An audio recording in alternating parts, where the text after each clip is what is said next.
When working with wood, it's always a good idea to sand it to make it smooth. You can take a piece of sandpaper from our sandpaper bucket. There's different kinds of sandpaper. You can see this is rougher and this is smoother.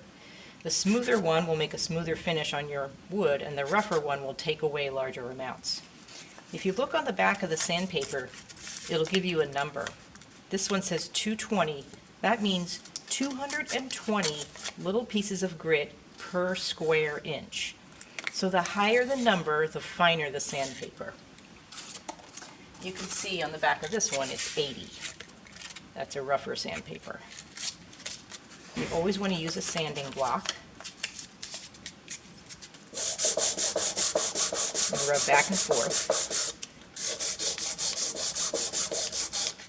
And then that will make your wood smooth. If you want to take away large areas like that, use the heavier sandpaper.